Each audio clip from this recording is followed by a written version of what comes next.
दोस्तों 16वें एपिसोड में आपका स्वागत है। अगर आपने अभी तक हमारे चैनल सुकून एफएम को सब्सक्राइब नहीं किया है तो जल्दी से चैनल को सब्सक्राइब कर लें और कहानी को ज़्यादा से ज़्यादा शेयर करें। जल्दी से 1000 सब्सक्राइबर पूरे करवाएं। 1000 सब्सक्राइबर होते ही मैं आपके लिए एक नई कहानी और लेकर आ रहा हूँ। तो जिन्होंने अभी तक शेयर नहीं किया वो जरूर करें।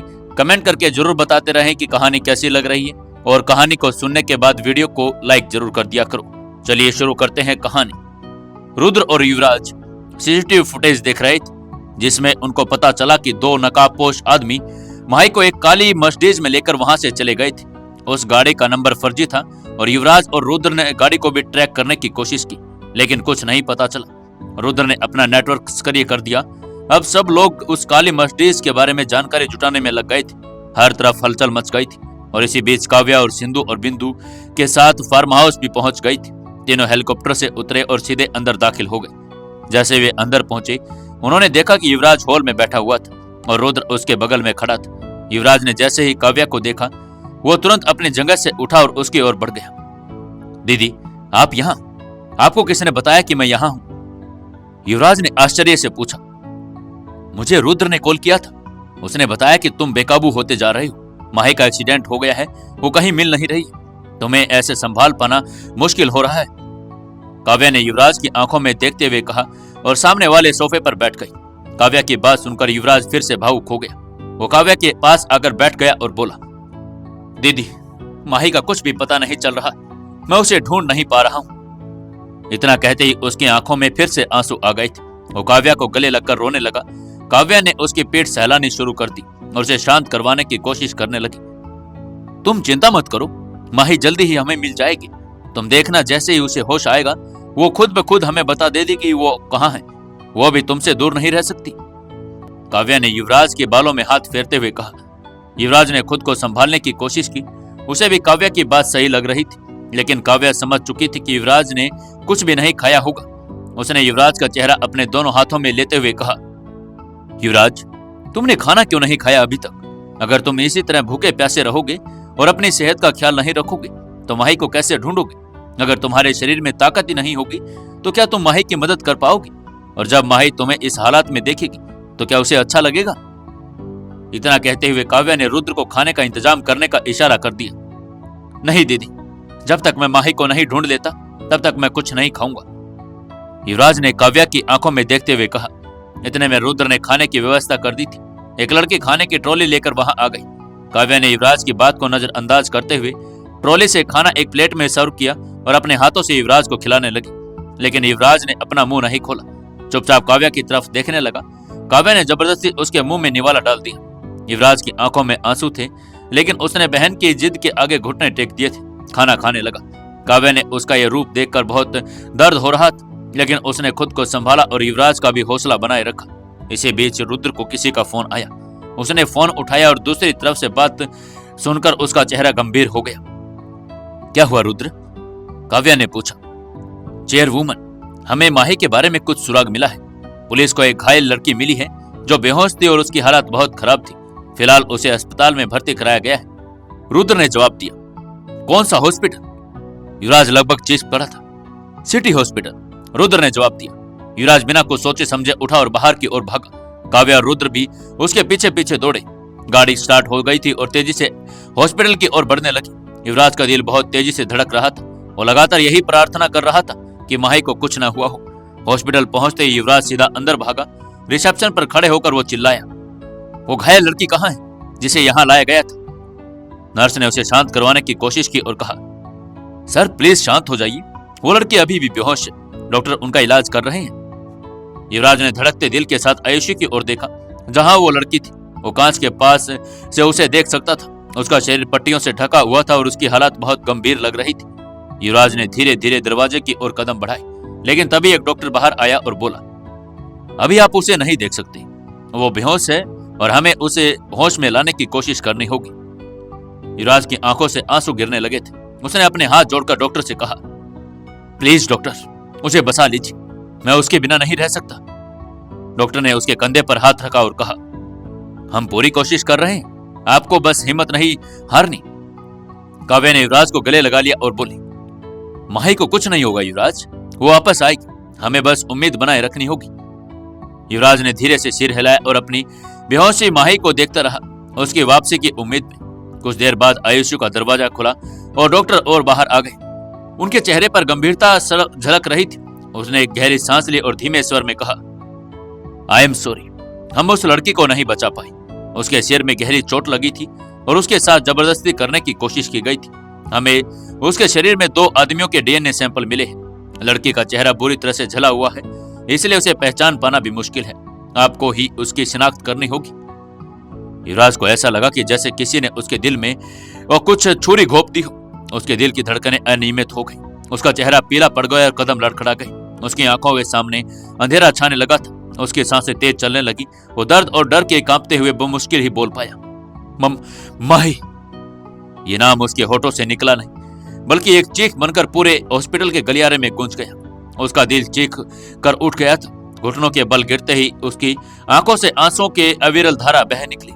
रुद्र ने उसे संभालने की कोशिश की, लेकिन युवराज का पूरा अस्तित्व जैसे टूटकर बिखर गया हो। उसके भीतर एक तूफान उमड़ रहा था, एक ऐसा तूफान जिसे कोई भी शांत नहीं करवा सकता था। तभी वहां पर पुलिस इंस्पेक्टर आ गया और उसने गंभीर आवाज में कहा, हमें उस लड़की की शिनाख्त करनी होगी, कृपया अंदर आइए। युवराज ने शरीर में इतनी भी हिम्मत नहीं बची थी कि वो अंदर जाकर देख सके, लेकिन फिर भी कांपते पैरों से वो किसी और सा आगे बढ़ा। उसके साथ काव्या भी थी। दोनों की आंखों में डर और अविश्वास झलक रहा था।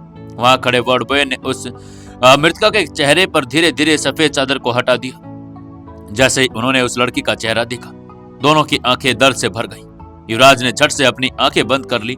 उसका गला सूख गया, उसकी सांसें भी भारी हो गई। सामने जो पड़ा था वो एक ऐसा दृश्य था जिसे देखना किसी के लिए भी आसान नहीं था। उस लड़की का पूरा चेहरा जला हुआ था, पहचान पाना नामुमकिन था। पुलिस इंस्पेक्टर ने युवराज की ओर देखा और कहा, हमें इसके शरीर के भीतर और कुछ नहीं मिला, यहाँ तक कि इसके शरीर पर कोई कपड़ा भी नहीं था। आपको इसकी हाइट और शरीर की बनावट देखकर पहचानना ही होगा कि क्या यह आपकी पत्नी माही है या नहीं। युवराज का दिल इस सच को स्वीकार करने को तैयार नहीं था। उसने कांपते हुए उस मृत शरीर की ओर देखा। उसके शरीर का आकार, हाइट और शरीर की बनावट बिल्कुल माही से मिलती थी। काव्या ने अपने आंसू रोकते हुए कहा, इसकी डिटेल देखकर हमें लग रहा है कि हमारी माही ही है। जैसे ये बात युवराज के कानों में पड़ी, उसकी सांसें अटक गई। वो अपने जगह पर जम सा गया था। उसकी आंखों में एक जगह पर ठहर गई थी। उसने चिल्लाते हुए कहा, दीदी, ये आप क्या कह रही हैं? ये मेरी माही नहीं हो सकती, उसे कुछ नहीं हो सकता। मेरी माही मुझे छोड़कर नहीं जा सकती, आप ऐसा नहीं कह सकती दीदी।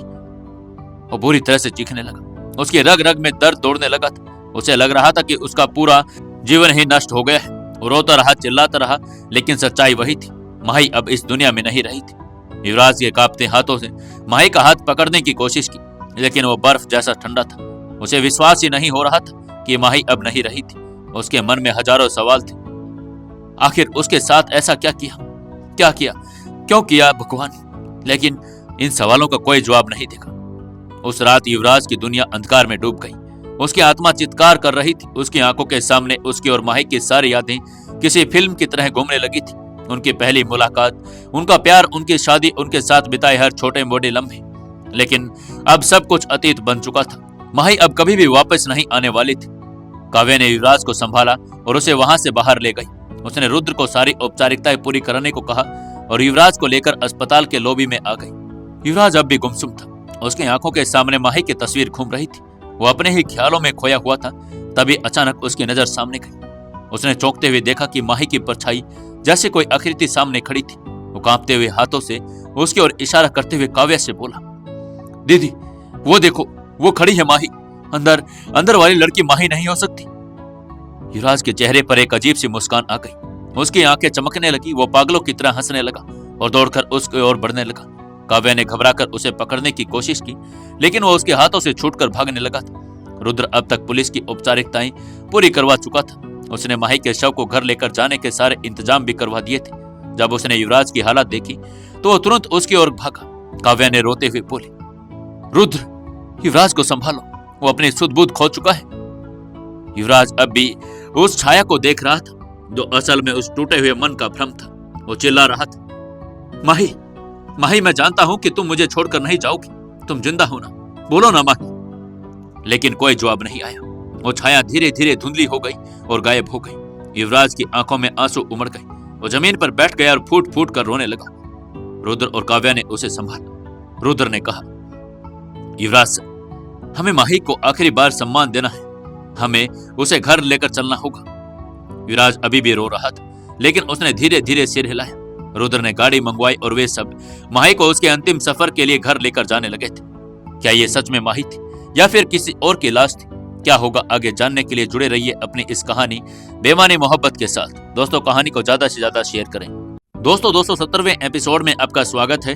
चलिए शुरू करते हैं कहानी।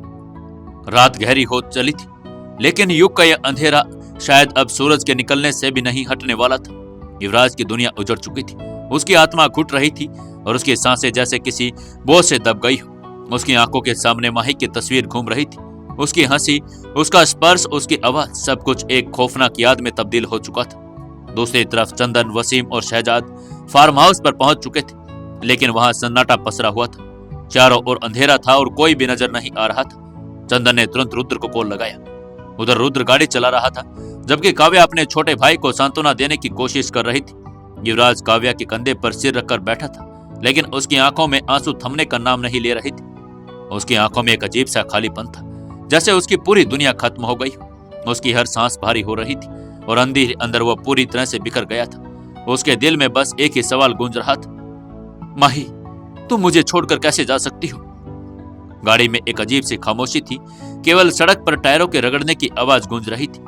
काव्या धीरे धीरे उसके गालों को सहला रही थी, उसे संभालने की कोशिश कर रही थी, लेकिन वो जानती थी कि यह दर्द कितना गहरा है, किसी भी शब्द से भरा नहीं जा सकता। तभी अचानक रुद्र के मोबाइल की घंटी बजी और उस शांति को भंग कर दिया। जब उसने जेब से मोबाइल निकाला और स्क्रीन पर देखा कि चंदन का कॉल था, उसने तुरंत कॉल रिसीव किया। दूसरी तरफ से चंदन की आवाज आई, रुद्र सर, मैं आपकी भेजी हुई लोकेशन पर पहुंच चुका हूं, लेकिन यहाँ कोई भी दिखाई नहीं दे रहा। क्या युवराज सर आपके साथ हैं? चंदन की आवाज में हल्की बेचैनी थी। रुद्र ने गहरी सांस लेते हुए जवाब दिया, हाँ सीओ सर, और चेयरवुमन मेरे साथ ही हैं। हम कुछ समय में वहां पहुंच रहे हैं, तुम लोग इंतजार करो। रुद्र ने बिना किसी फॉर्मेलिटी के कॉल काट दिया। वो कुछ ऐसा भी नहीं कहना चाहता था जिससे युवराज और काव्या की तकलीफ को और बढ़ा दे। उसे डर था कि कहीं वो अनजाने में ही कुछ ऐसा न कह दे जिससे दोनों की भावनाओं को ठेस पहुंचे, इसलिए उसे कम बोलना ही सही समझा। उसकी नजरें युवराज और काव्या पर ही थी। वो देख रहा था कि दोनों भाई बहन कितने दुखी थे। काव्या की आंखों में आंसू थे, लेकिन उसने उन्हें रोक कर रखा था। वो इस समय अपने छोटे भाई को संभालने में लगी हुई थी। वो किसी भी हाल में कमजोर नहीं पड़ सकती थी। उसे पता था कि अगर वो बिखर गई तो युवराज को कौन संभालेगा। युवराज की आंखों में आंसू की बाढ़ लग गई थी। उसने एक हाथ से काव्या का हाथ पकड़ा हुआ था और उसकी आंखों से आंसू होने का जवाब चेहरे पर एक मुस्कान थी। उसके सोने आंखों में चमक थी, जैसे वो किसी से बात कर रहा हो। उसे अब भी माही अपने सामने दिखाई दे रही थी, जो उसे देखकर मुस्कुरा रही थी, ठीक वैसे ही जैसे हमेशा मुस्कुराया करती थी। उसका चेहरा चमक रहा था, उसकी आंखें प्यार से भरी हुई थी। माही, देखो मैं आ गया हूं, युवराज ने फुसफुसाते हुए कहा। युवराज भी उसे देखकर खुश हो रहा था। यह केवल उसका भ्रम था, लेकिन उसके लिए भ्रम ही वास्तविकता बन चुका था। उसे ऐसे देखकर काव्या का दिल बैठा जा रहा था। गाड़ी धीरे धीरे फार्म हाउस के बाहर आ गई थी। जैसे ही गाड़ी का इंजन बंद हुआ, काव्या और रुद्र बाहर निकले, लेकिन युवराज अभी भी अंदर ही बैठा था, माही का हाथ पकड़े हुए, जिसे केवल वही देख सकता था। काव्या ने उसकी ओर बढ़ते हुए नरम लहजे में कहा, युवराज बाहर आ जाओ, फार्म हाउस आ गया है, हमें माही को लेकर मुंबई जाना होगा। मैंने सिंधु बिंदु को कहकर हेलीकॉप्टर तैयार करवा दिया है। लेकिन युवराज ने कोई प्रतिक्रिया नहीं दी। उसके कानों में जैसे काव्या की आवाज पड़ी ही नहीं। वो पूरी तरह से माही की यादों में खो चुका था। माही उसकी आंखों के सामने थी, मुस्कुराते हुए उसे ही देख रही थी, और युवराज का यह भ्रम लगातार बढ़ता ही जा रहा था। माही, तुम बिल्कुल वैसे ही दिख रही हो जैसे हमारी शादी के दिन थी, युवराज ने कहा और हल्का सा हंसा। काव्या का धैर्य अब टूटने लगा था। उसने युवराज के कंधे पर हाथ रखा और उसे झंझोड़ा। युवराज, हकीकत में आओ, माही अब नहीं रही है। लेकिन यह शब्द युवराज के कानों तक नहीं पहुंचे। उसका भ्रम और भी गहरा होता जा रहा था। काव्या की आवाज उसे दूर की चीज जैसी लग रही थी। काव्या ने घबराकर उसका हाथ पकड़कर हिलाया, उसे होश में लाने की कोशिश की, लेकिन वो हिलने का नाम भी नहीं ले रहा था। उसकी आंखें एक जगह टिक गई थी और उसके होठ पर एक अजीब सी मुस्कान थी। तभी गाड़ी के रुकने की आवाज सुनकर चंदन और वसीम भी बाहर आ गए थे। उन्होंने बाहर का नजारा देखा और तुरंत स्थिति को समझ गए। उन्होंने देखा कि काव्या और रुद्र कितने चिंतित थे। चंदन ने तेजी से काव्या की ओर बढ़ते हुए कहा, चेयरवुमन आप हट जाइए, युवराज सर को मैं और वसीम भाई अंदर ले चलते हैं। काव्या को भी महसूस हो रहा था कि युवराज की हालात बिगड़ती जा रही है। उसने तुरंत चंदन की बात मानी और पीछे हट गई, लेकिन उसका मन बहुत बेचैन था। वो युवराज को इस हालात में देखकर अंदर ही अंदर टूट रही थी। उसे डर था कि अगर जल्द ही कुछ नहीं किया गया तो युवराज अपना मानसिक संतुलन पूरी तरह से खो सकता है। उसकी आंखों में चिंता साफ झलक रही थी। चंदन और वसीम गाड़ी के पास पहुंचे। वसीम ने युवराज के कंधे पर हाथ रखा और नरम आवाज में कहा, सर आइए अंदर चलिए। लेकिन युवराज ने कोई जवाब नहीं दिया। वो अभी भी माही का हाथ पकड़े बैठा हुआ था। उसकी नजरें अब भी किसी अदृश्य माही पर टिकी हुई थी। उसके होठ गुदगुदा रहे थे। माही, माही तुम मुस्कुरा रही हो ना? मुझे पता है कि तुम मुझे छोड़कर कहीं नहीं जाओगी। हमेशा हम साथ रहेंगे। वसीम और चंदन ने एक दूसरे की ओर देखा। वो समझ गए कि युवराज का मानसिक संतुलन बिगड़ रहा है। चंदन ने गहरी सांस ली और युवराज के दोनों कंधों को जोर से पकड़कर हिला दिया। युवराज सर, प्लीज होश में आइए। ये सब आपका भ्रम है। माही मैडम अब इस दुनिया में नहीं है। चंदन ने कड़वे सच को दोहराया दिया। युवराज के चेहरे पर पल भर के लिए भावहीनता छा गई। उसकी आंखें ठहरी हुई थी। फिर अचानक वो जोर से चीख पड़ा, नहीं ऐसा मत कहो। माही जिंदा है। वो देखो मेरे सामने ही है। देखो वो मुझे बुला रही है। मेरी माही मुझसे दूर नहीं है। काव्या के आंसू अब छलकने लगे थे। उसने अपने चेहरे को हाथों से ढक लिया। रुद्र भी अंदर तक खिल गया था। वो जानता था कि युवराज के लिए सब सहन करना इतना आसान नहीं है, लेकिन उसे अब भ्रम से निकलना ही बहुत जरूरी था। वसीम और चंदन ने एक दूसरे को ओर देखा और बिना देर किए उन्होंने युवराज को सहारा देकर गाड़ी से बाहर निकाल लिया। लेकिन जैसे ही उन्होंने उसे खींचने की कोशिश की, युवराज अचानक बिफर पड़ा। छोड़ो मुझे, छोड़ो। देखो वो खड़ी है ना, वो मुझे बुला रही है। मुझे माही के पास जाना है। तुम मुझे क्यों खींच रही हो? उसने हवा की तरफ इशारा किया। काव्या का कलेजा कांप गया। उसने अपने मुंह पर हाथ रख लिया और आंसू रोकने की कोशिश करने लगी। रुद्र ने युवराज के कंधे को मजबूती से पकड़ लिया और उसकी आंखों में झांकते हुए कहा, युवराज सर वहां कोई भी नहीं है। आप जो देख रहे हैं वो सिर्फ आपका भ्रम है। माही मैडम नहीं है यहाँ पर। हमें उनके अंतिम संस्कार के लिए मुंबई जाना है। आप समझ क्यों नहीं रही है? नहीं, युवराज चिल्लाया। उसकी हालात अब और भी ज्यादा बिगड़ती जा रही थी। तुम लोग मुझे झूठ क्यों कह रही हो? वो मेरे बिल्कुल सामने खड़ी है। वो जिंदा है। वो नियंत्रण से बाहर होने लगा था। काव्या अब खुद को नहीं रोक पाई। वो दौड़कर युवराज के पास गई और उसे गले लगा लिया। युवराज प्लीज, मैं जानती हूँ कि तुम टूट चुके हो, लेकिन हमें माही को सम्मान देना है। हमें उसकी आखिरी बार अलविदा कहना है। प्लीज खुद को संभाल लो। हाँ, लेकिन वो हमेशा हमारे दिलों में जिंदा रहेगी। लेकिन युवराज की आंखों के सामने अभी भी माही की छवि घूम रही थी। जब सभी ने उसे मुंबई चलने को कहा तो वो सुन नहीं रहा था। अब उसके लिए माही अभी भी जीवित थी और उसके पास ही थी। उसका भ्रम अब हकीकत में बदल चुका था। काव्या, वसीम और चंदन ने जब देखा कि युवराज किसी की बात नहीं सुन रहा था और लगातार हवा में किसी से बातें कर रहा था, तो वो भी समझ गए कि अब वो पूरी तरह से उसके भ्रम में खो चुका है। उसके लिए यह भ्रम अब हकीकत बन चुका था। काव्या ने जब देखा कि युवराज किसी भी बात नहीं सुन रहा तो उसने खुद को संभाला और एक प्लान बनाया। उसको समझ आ गया कि जब तक युवराज को उसके ही तरीके से नहीं समझा जाएगा तब तक वो उनकी बात नहीं मानेगा। उसने नरम स्वर में कहा, ठीक है, अगर तुम्हें लगता है कि माही हमारे साथ है तो क्या ना हम उससे कहें कि वो भी हमारे साथ मुंबई चले।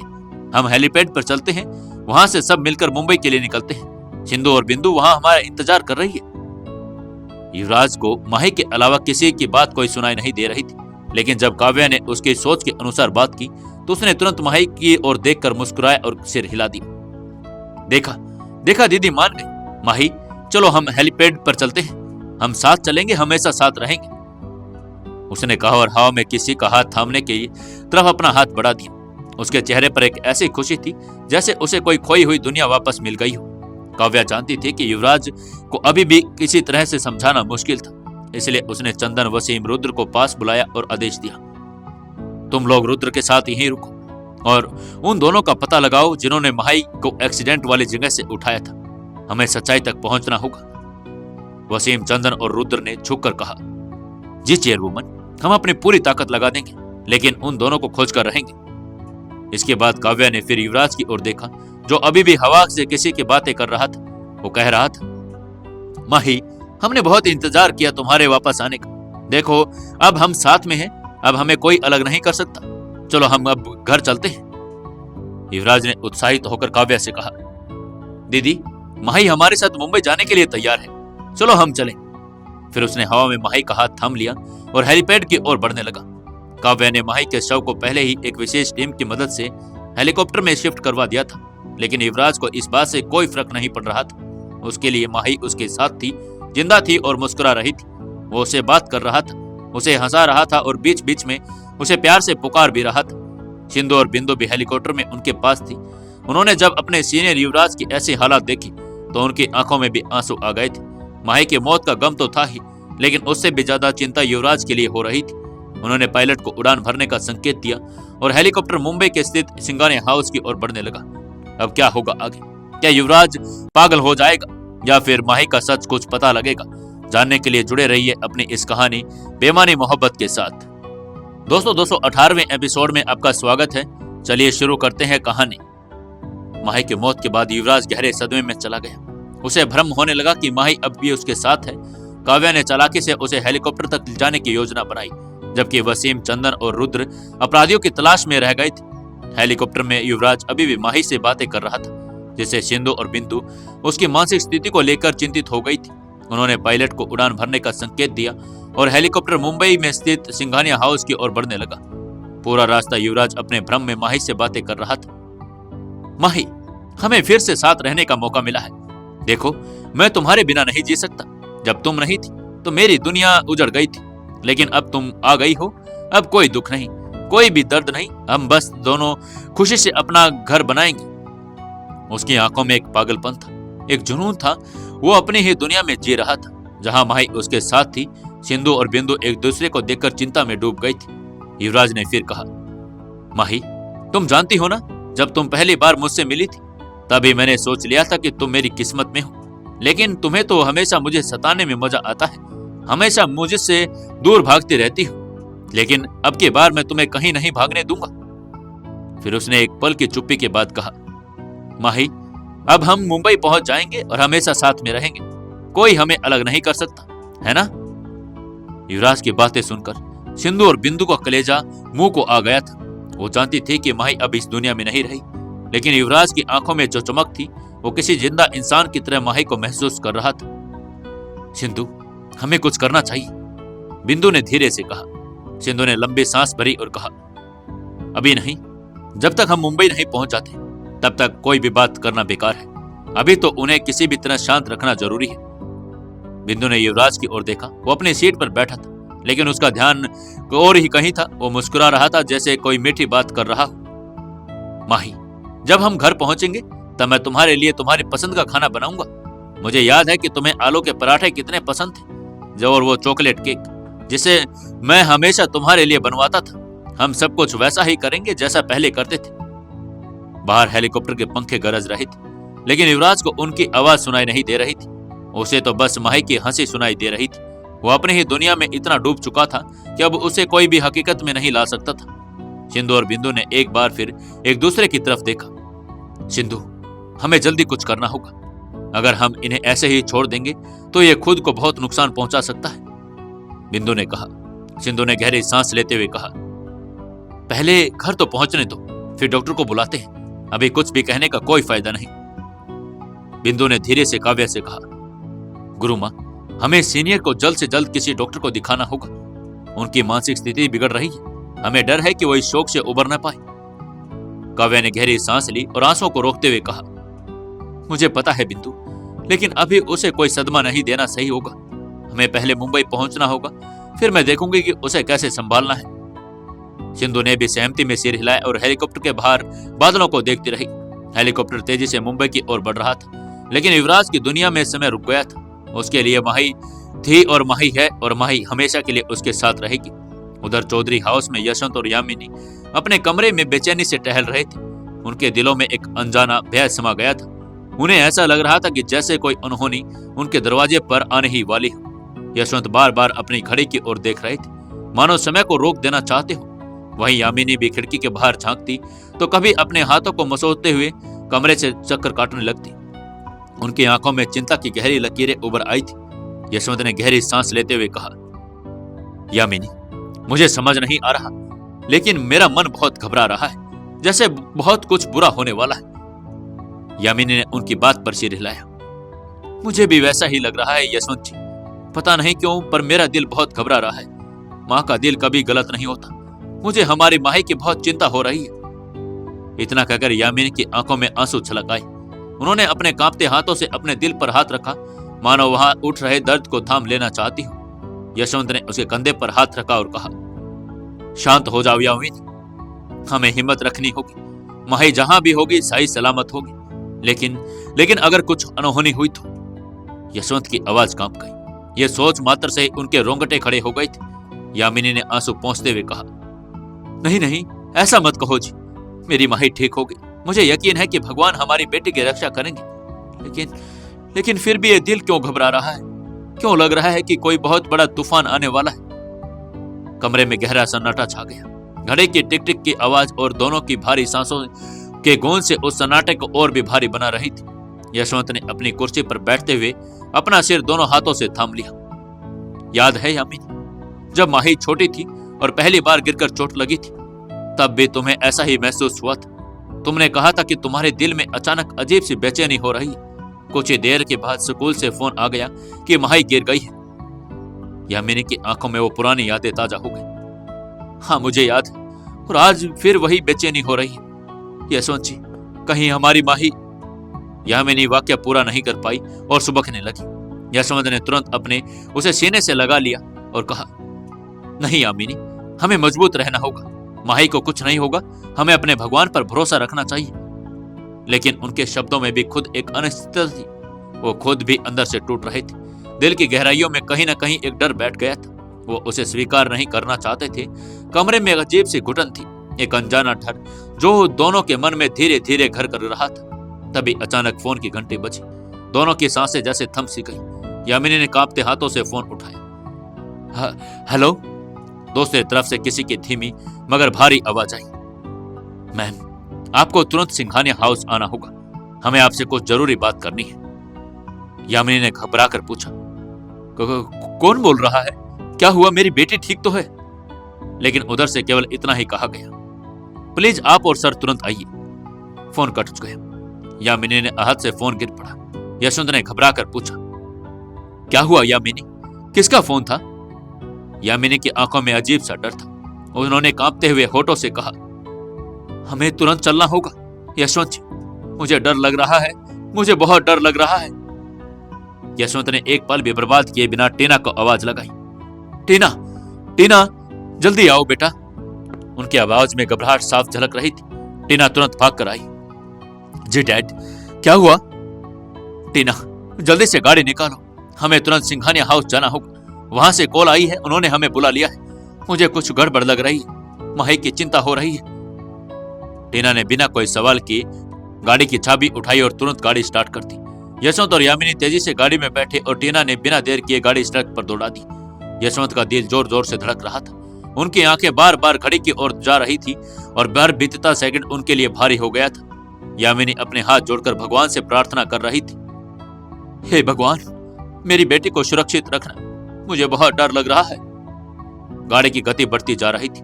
सड़क पर दूर दूर तक भीड़ नहीं थी, लेकिन यशवंत और यामिनी के दिलों में हलचल मच गई थी।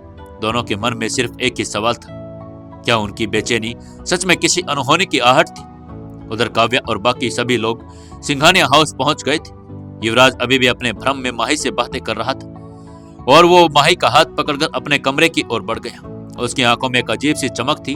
उसने दरवाजा खोला और कमरे के अंदर जाकर बेड पर बैठ गया। माही, माही देखो, हम फिर से अपने कमरे में आ गए। ये वही जगह है जहां से हमने अपनी शादीशुदा जिंदगी की शुरुआत की थी, तुम्हें याद है ना? लेकिन कमरे में सिर्फ सन्नाटा था। युवराज के सामने कोई नहीं था, लेकिन उसके भ्रम ने उसे यकीन दिला दिया था कि माही वहीं पर थी।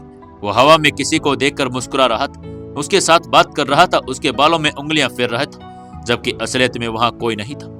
नीचे काव्या माही के शव को लेकर हेलीकॉप्टर से बाहर निकालने की तैयारी में कर रही थी।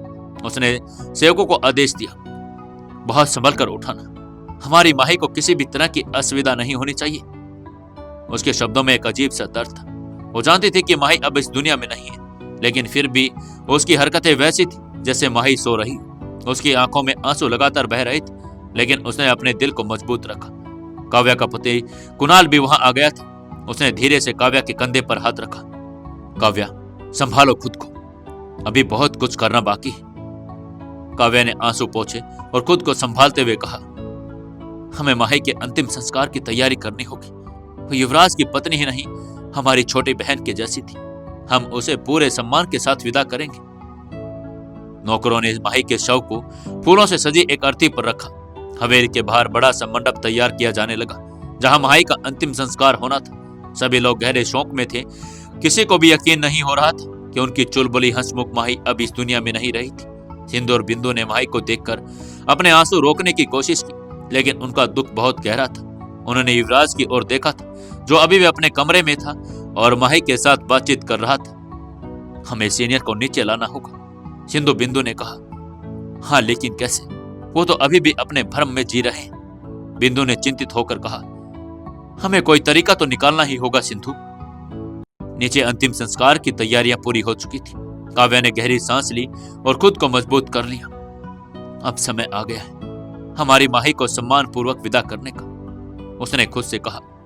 लेकिन सवाल यह था कि क्या युवराज को यह स्वीकार करने के लिए तैयार था कि माही अब इस दुनिया में नहीं रही, या फिर युवराज माही को जुदाई में पूरी तरह से पागल हो जाएगा।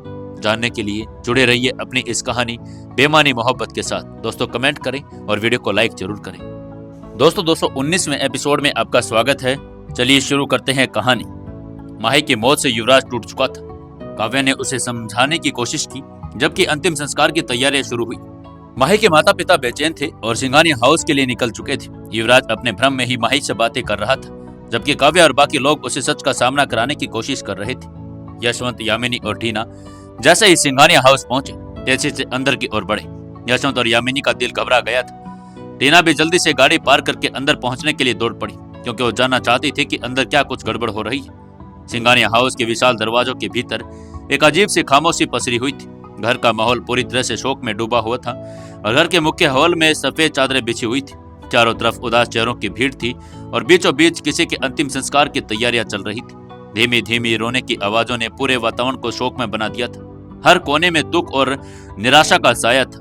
यशवंत, यामिनी और टीना जैसे ही अंदर दाखिल हुई, उनके कदम ठिठक गए। यशवंत और यामिनी के दिल में घबराहट और डर एक साथ दौड़ गया। न उन्होंने चारों तरफ नजर दौड़ाई, लेकिन उन्हें अपनी बेटी माही कहीं नहीं दिखी। अचानक उनके अंदर एक अनजाना भय समा गया। उनको माही और युवराज दोनों की चिंता हो रही थी। वो अपनी बेटी और दामाद को बराबर चाहते थे। टीना को भी एक बात वहां पर खड़ी हुई थी, लेकिन उसके मन में भावनाओं का तूफान कुछ अलग ही था। वो हैरान थी, लेकिन उसके चेहरे पर चिंता से ज्यादा जिज्ञासा थी। उसकी निगाहें चारों ओर किसी को खोज रही थी। उसे सबसे पहले युवराज की फिक्र हुई थी। जैसे ही काव्या ने तीनों को घर में प्रवेश करते हुए देखा, तो तुरंत उनके पास गई। उसके चेहरे पर दर्द और असमंजस साफ झलक रहा था। उसकी आंखों में आंसू थे, लेकिन उसने खुद को संभाले रखा। उसके साथ सिंधु और बिंदु भी थी, जो उनके पास ही खड़ी थी। काव्या सोच रही थी कि यह खबर माही के माता पिता सहन नहीं कर पाएंगे। उनके लिए सबसे बड़ा झटका था। यशवंत ने कांपती आवाज में पूछा, काव्या बेटा, यहाँ सब हो क्या रहा है? यह अंतिम संस्कार किसका हो रहा है? बताओ, हमारी माही और युवराज ठीक तो है ना? काव्या के कदम भारी हो गए। उसकी आवाज उसके गले में अटक गई थी। उसने खुद को संभालते हुए कांपते शब्दों में कहा, माही हमारे बीच नहीं रही अंकल। ये कहते हुए उसकी आंखों से आंसू बह निकले। बस ये सुनते ही यशवंत और यामिनी के दिलों पर तो जैसे कोई बिजली गिर गई। यामिनी की सांसें रुक गई और यशवंत का सिर चकरा गया। उनकी आंखें पल भर के लिए खाली हो गई और वे एक साथ लड़खड़ा गई। यामिनी की देह कांप उठी और लगभग गिर ही पड़ी, लेकिन सिंधु और बिंदु ने उन्हें संभाल लिया। यशवंत की आंखों में आंसू आ गई।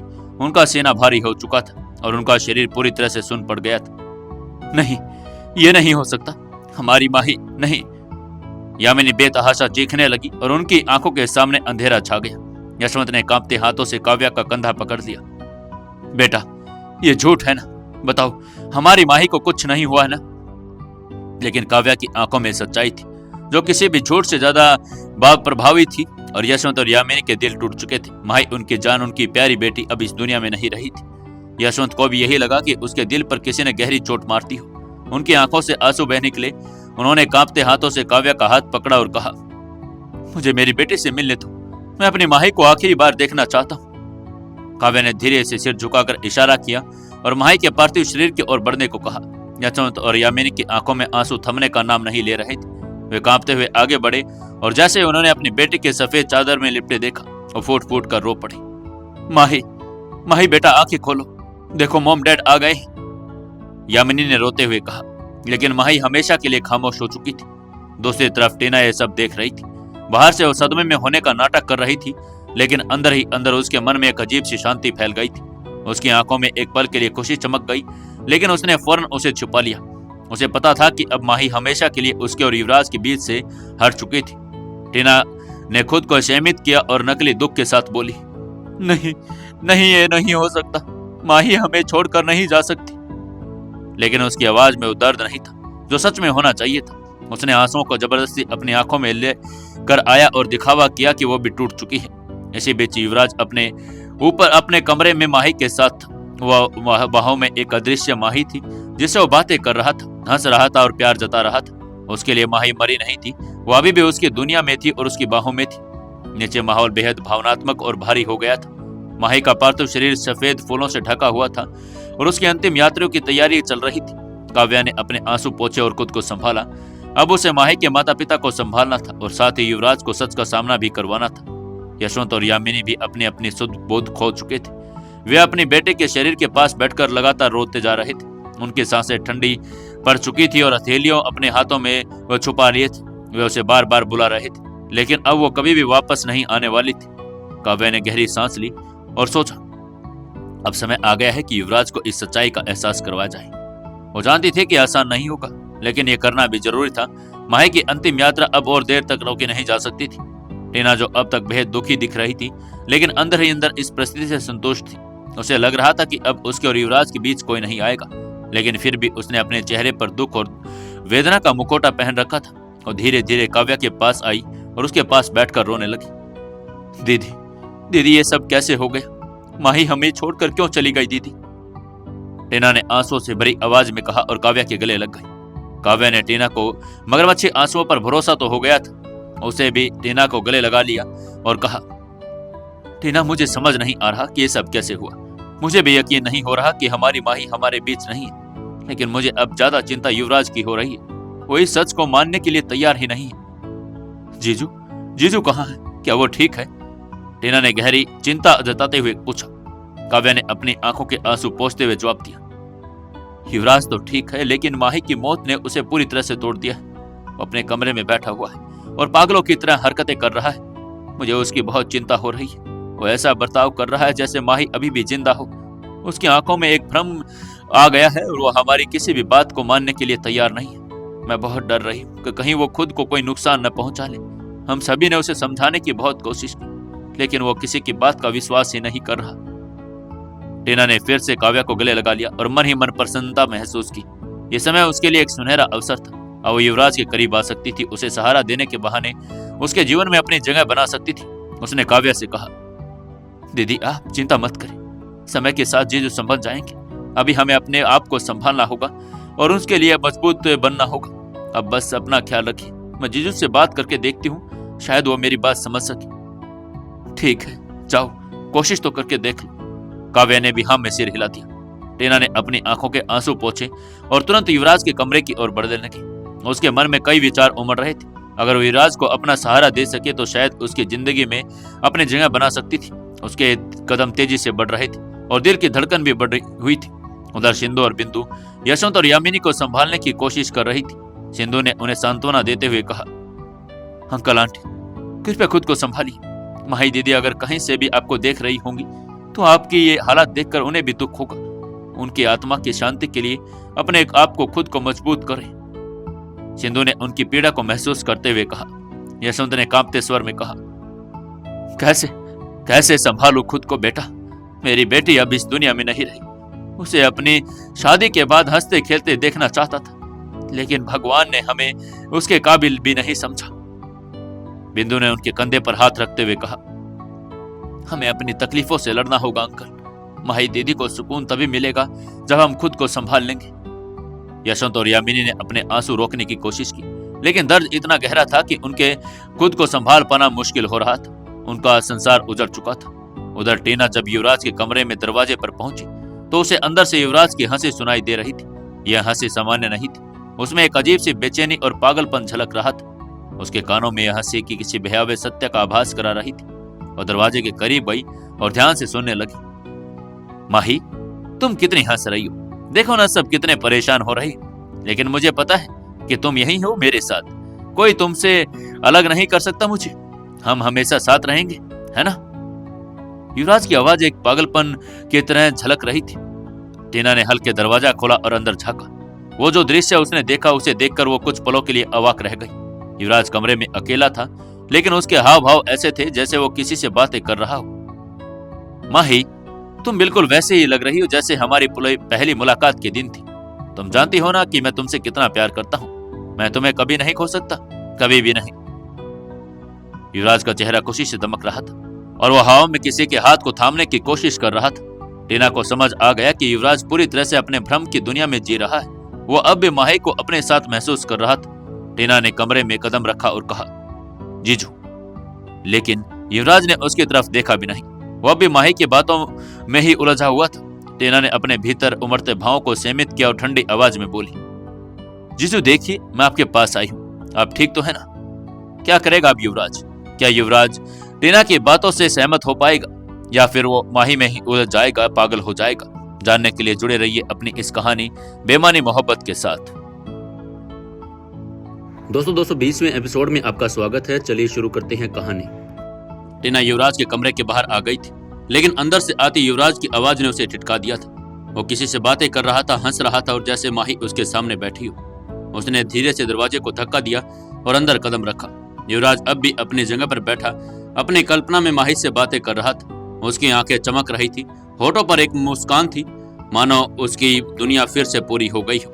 लेकिन टीना को यह देखकर भीतर ही भीतर खुशी हो रही थी। अब माही और उसके और युवराज के बीच में नहीं थी। टीना ने धीरे से अपनी आवाज में कोमलता घोलते हुए कहा, जीजू देखिए, मैं आपके पास आ गई हूँ, आप ठीक तो है ना? युवराज ने उसकी ओर देखा भी नहीं। उसका पूरा ध्यान सामने खड़ी माही की छवि पर ही था। उसकी आंखों में वही दीवानगी थी, वही प्यार, वही पागलपन जो उसने माही के लिए महसूस किया था। माही की वही नर्म मुस्कान, वही उसकी खूबसूरत आंखें, उसका वही सने भरा चेहरा, और वो अपनी जगह से उठता और धीरे धीरे टीना की ओर बढ़ने लगे। टीना को एक अजीब सी सिरहन महसूस हुई। टीना ने देखा कि युवराज की आंखें दीवार की ओर स्थिर थी, जैसे वो कोई वहां पर खड़ा हो। अचानक युवराज की आंखों के सामने माही की परछाई उठी और धीरे धीरे टीना की ओर बढ़ने लगी। वो टकटकी लगाए देख रहा था। सांसें तेज हो गई, फिर युवराज की आंखों में चमक आ गई। उसने देखा कि माही की छवि धीरे धीरे टीना में समा गई। उसके दिमाग में वास्तविकता को पूरी तरह नकार दिया था। तुम आ गई? युवराज ने उत्साह भरे से अपनी जगह से उठा और तेजी से टीना के पास आया। उसने उसे गले लगा लिया। मेरा दिल कह रहा था कि तुम्हें कुछ भी नहीं हो सकता। माही, देखो तुम आ गई, चलो नीचे चलकर सब बताते हैं कि तुम बिल्कुल ठीक हो। युवराज की आंखों में आंसू थे, लेकिन इस बार आंसू गम के नहीं बल्कि खुशी के थे। उसने बिना कुछ सोचे समझे टीना को माथा चूम लिया। टीना स्तब्ध खड़ी थी, उसका पूरा शरीर कांप गया था। यह तो वही था जो हमेशा से वो चाहती थी, लेकिन स्थिति कुछ और ही थी। ये माही की मौत के गम में डूबे युवराज की कल्पना का परिणाम था। उसने बिना कुछ कहे युवराज को कसकर पकड़ लिया। वो कब से इस पल का इंतजार कर रही थी कि युवराज उसे अपनी बाहों में भर ले, लेकिन उसे तो भ्रम था। युवराज उसे जिसे बाहों में भर के खड़ा था और टीना नहीं माही थी, और कम से कम उसके लिए। हाँ युवराज, तुम सही कह रहे हो। कुछ पल यूं ही खड़े रहने के बाद उसने हल्के मुस्कान के साथ कहा, चलो नीचे चलते हैं। उसने सोचा कि वो नीचे जाकर सबको समझा देगी कि ये सब सिर्फ युवराज को संभालने के लिए कर रही है, लेकिन कहीं ना कहीं उसके दिल के कोने में ये भावना भी जाग उठी थी कि अब युवराज और उसके बीच में कोई दीवार नहीं थी। माही अब नहीं रही थी। ये उसकी जीत थी या फिर ये उसके ऐसे झूठे में फंसने जा रही थी जिससे निकलना असंभव होगा। टीना और युवराज हाथ में हाथ डालकर धीरे धीरे कमरे से बाहर निकलने लगे। नीचे काव्या, सिंधु, बिंदु, यशवंत, यामिनी माही के अंतिम संस्कार की तैयारी में लगे थे। यशवंत और यामिनी बेसुध से बैठे थे। उनका पूरा संसार उजड़ गया था। जैसे युवराज और टीना नीचे आई, सबकी नजरें उनकी ओर उठ गई। युवराज की आंखों में चमक थी, वो उत्साह से भरा हुआ था। देखो देखो, माही लौट आई है। मैंने कहा था ना कि उसे कुछ नहीं होगा। काव्या ने सब देखा, लेकिन उसने कुछ भी नहीं कहना सही समझा। इस समय युवराज को टोकना था या उसे सच्चाई से रूबरू करवाना सही नहीं था। वो जानते थे कि युवराज इस वक्त मानसिक रूप से पूरी तरह से टूट चुका है। उसका वहम उसकी हकीकत बन चुका था। टीना ने आगे आते हुए धीरे से कहा, आप लोग चिंता मत कीजिए, हमें युवराज को संभालने के लिए सब करना ही होगा। सभी टीना की बात समझ रहे थे। काव्या ने पंडित जी को माही के अंतिम संस्कार की प्रक्रिया शुरू करने के लिए कहा। पंडित जी ने तुरंत मंत्रों का उच्चारण शुरू कर दिया। मंत्र पढ़ते पढ़ते उन्होंने कहा, मृतक के पति को बुलाइए। लेकिन युवराज तो टीना का हाथ पकड़े हुए खड़ा था। वो हंसते हुए टीना को माही समझकर बातें कर रहा था। सभी उनकी तरफ देखने लगे। टीना भी सबकी निगाहों का इशारा समझ गई और युवराज को अपने साथ लेकर आगे आई। उसने युवराज के हाथों में एक रस्म पूरी करवानी शुरू कर दी। युवराज बिना कुछ कहे सभी रस्में निभाता जा रहा था, क्योंकि उसकी माही उससे सब करने के लिए कह रही थी। कुछ देर बाद पंडित जी ने अर्थी उठाने के लिए कहा। टीना ने युवराज को अर्थी उठाने का इशारा किया और वो बाकी 3 लोगों के साथ अर्थी उठाने में लग गया। उसने कोई सवाल नहीं किया, बस खुशी खुशी अर्थी उठा ली। उसने एक हाथ से अर्थी उठाई और दूसरे हाथ से टीना का हाथ पकड़ा हुआ था। माही, तुम जो कहोगी मैं करूंगा, अब बस तुम मुझे छोड़कर कहीं मत जाना, युवराज ने टीना की तरफ देखते हुए कहा। सभी माही की अर्थी को सिंघानिया हाउस के पीछे ले गए, जहां काव्या ने अंतिम संस्कार के लिए पंडाल लगाया था। वहां माही के अंतिम संस्कार की प्रक्रिया शुरू हुई। यहाँ पर एक गहरी संवेदनशीलता और विरोधाभास था, और जहाँ एक पूरा और सिंघानिया हाउस शोक में डूबा हुआ था, वहीं दूसरी और कपूर मेंशन में अंजलि कपूर अपने ही ख्वाबों की दुनिया में खो गई थी। सिंघानिया हाउस में हर और सन्नाटा पसरा हुआ था। माही की अंतिम यात्रा में पूरा माहौल गमगीन था। हर किसी की आंखें नम थी। माहौल इतना भारी था कि हवा भी जैसे थम गई हो। लेकिन इसी शोक की घड़ी में शहर के दूसरे छोर पर स्थित कपूर मेंशन में बिल्कुल अलग ही कहानी चल रही थी। कपूर मेंशन में आलीशान कमरे में एक अजीब सी खुशी का माहौल था। दीवार पर टंगे जड़े महंगे झूमर और अपनी सुनहरी रोशनी बिखेर रहे थे, लेकिन यह चमक केवल दिखावे की थी। असल में यहाँ बैठी अंजलि कपूर के चेहरे पर चमक कुछ और ही बयां कर रही थी। उसके चेहरे पर एक विजय का भाव था, जैसे उसकी जिंदगी की सबसे बड़ी बाधा अब दूर हो चुकी हो। राघव अलिस्का भी कमरे में मौजूद थे। राघव ने जैसे ही माही की मौत की खबर अंजलि को सुनाई, वो खुशी से उछल पड़ी। उसे यकीन ही नहीं हो रहा था कि उसकी सबसे बड़ी कॉम्पिटिटर अब इस दुनिया में नहीं रही थी। उसकी आंखों में एक अजीब सी चमक थी, एक ऐसी चमक जिसे कोई भी समझ सकता था कि यह खुशी की चमक हुई होगी। अंजलि ने गहरी सांस ली और मुस्कुराते हुए बोली, राघव, ये तो बहुत अच्छी खबर है। अब मेरे और युवराज के बीच कोई नहीं। ये तो सेलिब्रेशन का समय है, जल्दी से पार्टी का इंतजाम करो। राघव ने थोड़ा चौंकते हुए कहा, पर अंजलि, अभी माहौल बहुत गंभीर है। पूरा सिंघानिया हाउस शोक में डूबा हुआ है। अंजलि ने उसकी बात को बीच में ही काटते हुए कहा, तो हमें इस सबसे क्या लेना देना? और अगर मैं शोक मनाऊंगी तो माही क्या वापस आ जाएगी? नहीं ना, तो फिर हम क्यों अपनी खुशी ना मनाएं?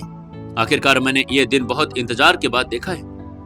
अलिस्का, जो अब तक शांत खड़ी थी, उसने भी हाँ में हाँ मिलाते हुए कहा, अंजलि सही तो कह रही है राघव, हम इस मौके को हाथ से नहीं जाने दे सकते। वैसे भी जब माही थी तब युवराज कभी भी अंजलि को ठीक से देखता भी नहीं था। कम से कम उसे मौका मिलेगा कि वो अपनी असली पसंद को पहचान सके। राघव अब भी थोड़ा असमंजस में था, लेकिन वो जानता था कि अंजलि को रोक पाना मुश्किल है। उसने सिर हिलाते हुए कहा, ठीक है, मैं इंतजाम करवा देता हूँ। अंजलि ने खुश होते हुए अपने मेकअप का बॉक्स उठाया और शीशे में खुद को देखने लगी। उसने अपने बालों को संवारा, होठों पर लाल लिपस्टिक लगाई और खुद से बुदबुदाई, अब तो इंतजार खत्म हो गया। अब कब युवराज मेरी बाहों में आएगा? अब कोई माही नहीं, कोई अड़चन नहीं। राघव ने फोन उठाया और तुरंत पार्टी की तैयारी करवाने शुरू कर दिया। पूरे कपूर मेंशन में सजावट शुरू हो गई।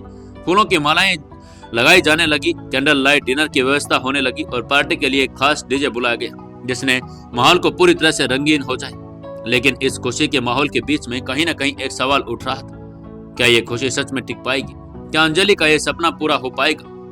इसी बीच ग्वालियर के एक छोटे से गांव में कच्ची मिट्टी और खपरेल के छत से बना एक साधारण सा घर के आंगन में तुलसी का पौधा लगा हुआ था, जिससे सुबह शाम धूप दीप की सुगंध फैलती थी। यह घर गांव में जाने माने वैद्य बाबा रघुनाथ का था, जो अपनी जड़ी बूटियों से असाध्य रोगों का भी इलाज करने के लिए प्रसिद्ध थे। आज उनके घर में एक अज्ञात घायल लड़की बेहोश पड़ी थी। ये कौन थी और कहां से आई थी, किसी को कुछ नहीं पता था। शरीर खून से लथपथ था, सांसें धीमी थी और शरीर बेहद कमजोर। उन्होंने बिना देर किए अपने अनुभव और ज्ञान के आधार पर इलाज शुरू कर दिया। लड़की एक पुरानी चारपाई पर लेटी थी। उसका माथा पसीने से भीगा हुआ था और सांसें अनियमित थी। बाबा रघुनाथ अपने लकड़ी के संदूक से कुछ औषधियां निकाल रहे थे। उन्होंने हल्दी, नीम की पत्तियां और कुछ अन्य दुर्लभ जड़ी बूटियों को पत्थर पर पीसकर एक गाढ़ा लेप तैयार किया और उस लड़की के घावों पर धीरे धीरे लगाने लगे। जैसे ही लेप उसके शरीर से स्पर्श हुआ, उसकी भौहें हल्की सी सिकुड़ गई, मानो उसे हल्का सा दर्द महसूस हो रहा हो। बाबा ने उसके लिए गर्म काढ़ा भी तैयार किया, जिसमें गिलोय, तुलसी, अदरक का मिश्रण था।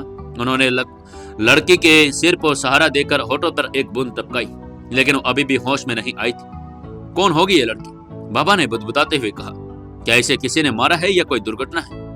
बाबा की पोती छोटी सी गुड़िया जो 8 साल की थी, चारपाई के पास बैठी लड़की को जिज्ञासा से देख रही थी। उसने बाबा से पूछा, दादू ये कब उठेगी?